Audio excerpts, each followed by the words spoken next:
नमस्कार, मैं हूं अली अब्बास। तेज़ रफ्तार न्यूज़ में आपका स्वागत है। आइए नज़र डालते हैं आज की कुछ ताज़ा खबरों पे।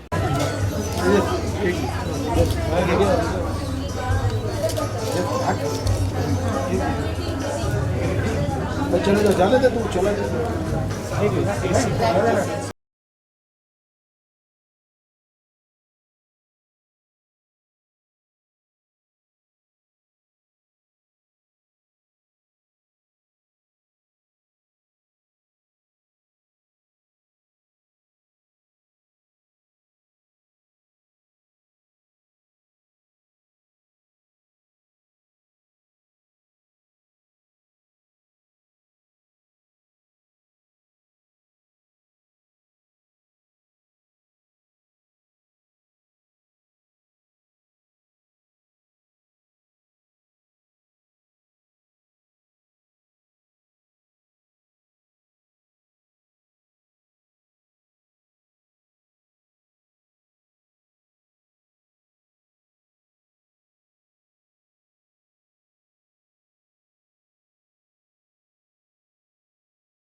सबसे पहले तो आपका नाम और आप कैसे एसोसिएटेड हैं इस ब्रह्म कुमारी जी से?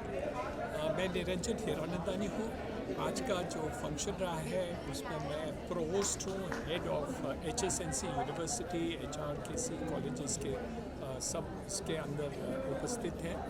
और आज हमें बहुत बहुत खुशी हुई कि हम दादी नलिनी दीदी को जो यूनिवर्सिटी सेंट्रल अमेरिकन यूनिवर्सिटी का डीलिट मिला, वो हम उनको ये ऑनर दे सके हमारे ऑडिटोरियम के अंदर।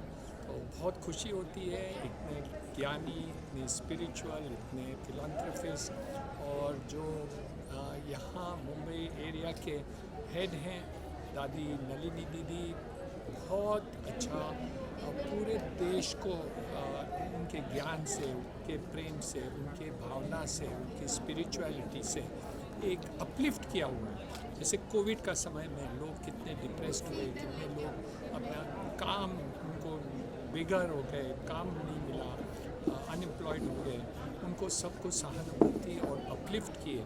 और इस समय में भी लेकिन हमेशा वो ध्यान देती है, स्पिरिचुअलिटी देती है उन्हें। तो आज हमें उनको मान सम्मान हमारे कॉलेज में किया, तो इसलिए बहुत खुशी हुई। ओके, कितनी बड़ी ऑनर की बात है कि आपने खुद अपने हाथों से उनको वो सर्टिफिकेट दिया है।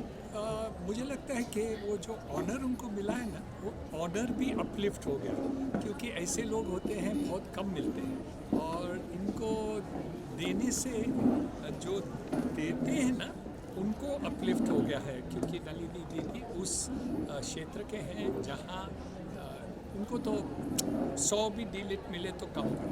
ओके सर, और कुछ बताइए स्पिरिचुअलिज्म को लेकर। मतलब काफ़ी लोग इसे एक्सेप्ट नहीं कर पाते, लेकिन it is a must for a persons life. अभी देखिए ना, जर्मनी जैसे विश्व देश है, लेकिन वहाँ जब हिटलर आ जाए ना तो ज्ञानी लोग जो इंजीनियर्स थे, डॉक्टर्स थे वगैरह भी वर्ल्ड वॉर 2 में जुड़ गए, कि वो समझते थे कि हम दूसरों से बड़े हैं, और जूस को ख़त्म कर दिए।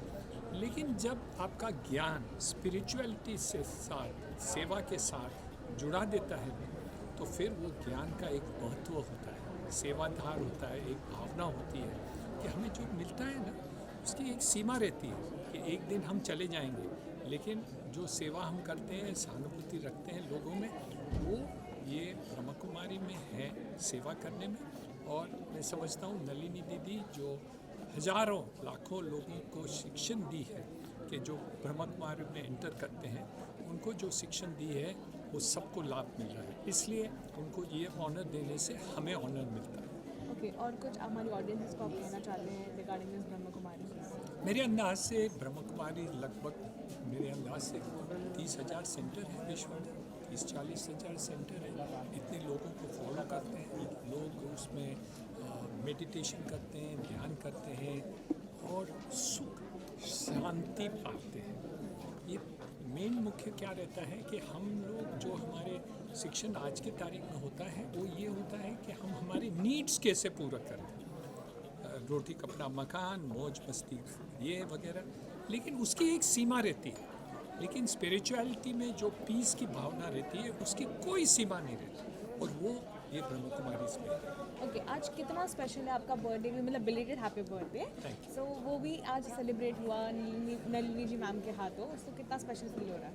तो बहुत ही बढ़िया लगता है, मुझे ख्याल नहीं आया, ये तो एक सरप्राइज़ आइटम बन गई ये कार्यक्रम में, और मैं आभारी हूँ कि इतने बड़े साक्षात के जुड़े में मुझे ये चांस मिला। Thank you so much. वो भी मैं वुमेन्स डे का बर्थडे है। धन्यवाद। Thank you so much. Thank you. Nalini ji, आज आप दीदी माँ से दादी माँ बन चुकी हैं, एक डिग्री एडअप हो चुकी है, तो कितना स्पेशल फील हो रहा है? स्पेशल फील की तो कोई बात ही नहीं, क्योंकि परमपिता परमात्मा ने सन 1936-37 से जब से ये कार्य शुरू किया इस विश्व को नया बनाने का, और मैं जब आई तो मेरी उम्र 13-14 साल की थी। कुछ 5-6 वर्ष बीतने के बाद मैंने देखा कि यहाँ आने वाली माताएं कुमारी बन गई, और जो कुमारियाँ थी वो माताएं बन गई। तो मैं सोच रही थी, तो एक बार मैंने ब्रह्मा बाबा से प्रश्न पूछा कि ये माताएं कुमारियाँ और हम माताएं, ये समझ में नहीं आती है बात। तो कहा देखो, ये सभी माताएं शादीशुदा हैं, तुम्हारी तरह बाल ब्रह्मचारिणी नहीं है, परंतु यहाँ आने के बाद इन्होंने ब्रह्मचर्य व्रत को अपनाया। इसका मतलब क्या हुआ कि वो माता से कुमारी बनी। और तुम, तो मैंने कहा मैं तो बच्चे पैदा नहीं किए। तो बोला नहीं, तुम जगत माता बनोगी और हो, क्योंकि अभी तुम जो सेवाएं कर रही हो तो तुम सेवा किस भाव से कर रही हो कि सभी एक पिता परमात्मा के बच्चे हैं, और मैं उनको परमात्मा का संदेश दे रही हूँ। तो प्रथम संदेश प्रभु का अपनी आत्मा के पिता का तुम दोगी, तो तुम माता ठहरी। तब से लेकर हम तो उसी भाव में चलते हैं, हमारे लिए सभी हमारे बच्चे हैं। ओके, कितना डिफिकल्ट रहा 14 साल की उम्र में आपने घर बार सब कुछ त्याग दिया, सब जो पर्सनल लाइफ थी वो भी त्याग दिया एंड इस सेल्फलेस सर्विस में जुड़ गई हैं, तो कितना डिफिकल्ट रहा?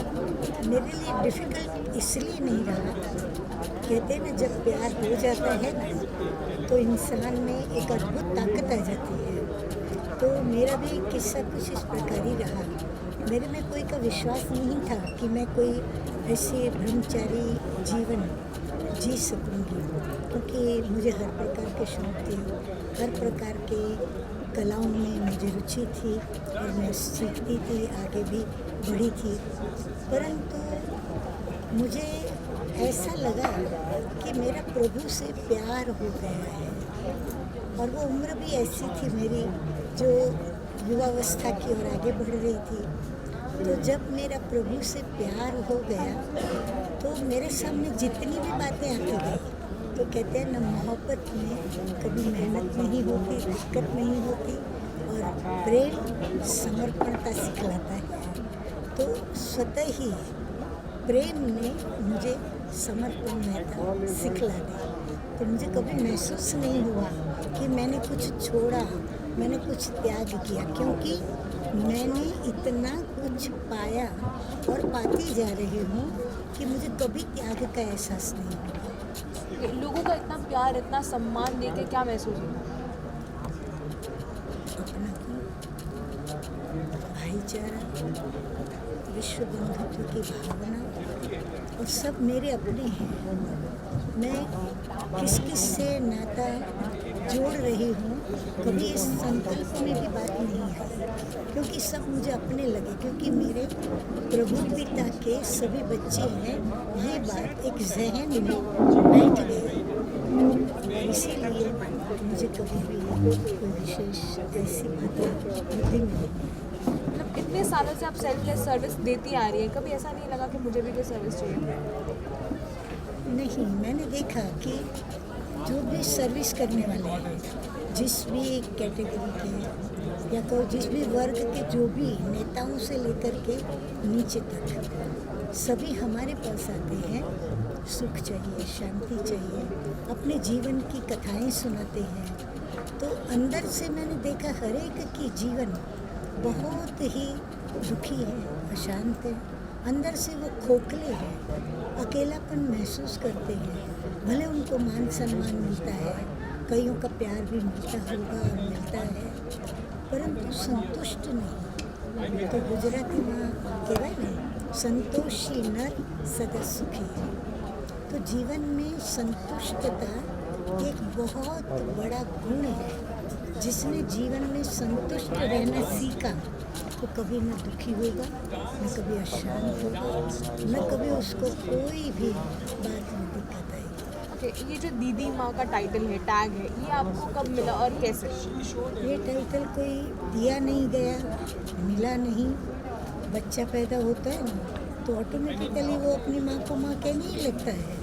तो ये सभी का प्यार है जो वो मुझे माँ कहते हैं, क्योंकि उनको शायद प्रभु के प्यार की भाषा आती होगी, तो प्रभु हमको माँ कहने से मजबूर करता होगा।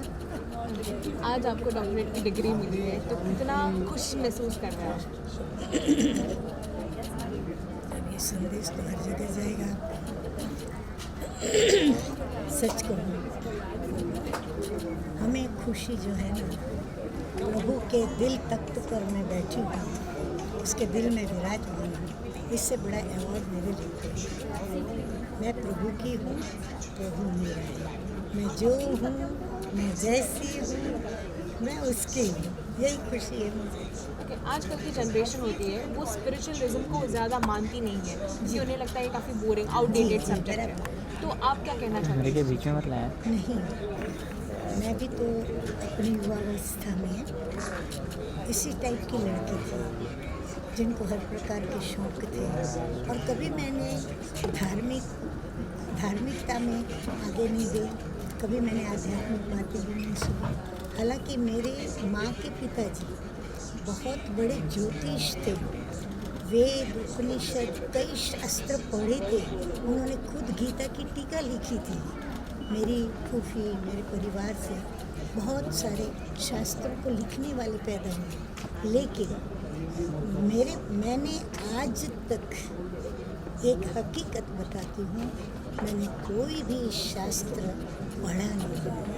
हाँ, कभी ऐसे अपन पढ़ने से फिराते, वो कभी फिरा के कोई एक आध चैप्टर देख लिया होगा, बाकी कभी मुझे आवश्यकता ही नहीं पड़ी, क्योंकि प्रभु ने ऐसा मुझे सर्वांगीण ज्ञान दिया है जिसमें सभी शास्त्रों का सार समाया हुआ है, और प्रभु को कभी शास्त्र उठाना नहीं पड़ता सुनाने के लिए। जो भी आज धर्म के ठेकेदार हैं, सभी हाथ में कोई ना कोई शास्त्र लेकर साधना करके या गुरु से सीख कर सुनाते हैं।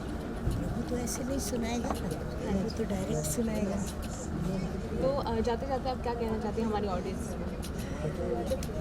मैं तो यही कहूँगी कि जितना आपको अपने जीवन की जो भी बातें हैं, चाहे खाना पीना, पढ़ना लिखना, करियर बनाना, आगे बढ़ना बढ़ाना, भले आप किसी भी क्षेत्र में हो, किसी भी पद पर पोस्ट पर आप जाना चाहते हो, परंतु आप इतना निश्चित जानिए, अगर आपको उसमें पूर्ण रूप से 100% सफलता चाहिए तो आपको प्रभु का साथ अवश्य कभी ना कभी अपना ईगो छोड़ करके लेना ही पड़ेगा।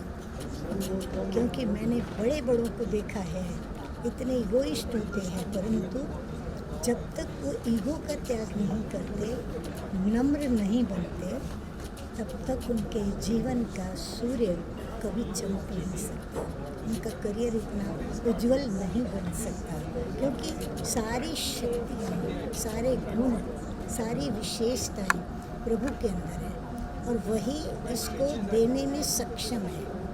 हम किसी से भी जाकर मांगो, मैं कहूँ मैं आज आपकी तरह मैं भी ऐसे इंटरव्यू लेने लगूँ, मैं नहीं ले सकती, मेरे अंदर वो विशेषता नहीं है। तो ये विशेषता प्रभु ने आपको दी है, जो आप इतनी मधुरता से, धीरता से, शांति से, प्रेम से आप अपना कार्य वफादारी से कर रहे हो। सभी को ये वरदान नहीं मिलते हैं, तो ये मिलने के लिए कहीं ना कहीं कोई अच्छे कर्म आप करती हो, आप प्रभु को जरूर कभी ना कभी याद करती हो, जिसका ये फल आपको मिलता है। Thank you so much for talking with us. Thank you. Thank you.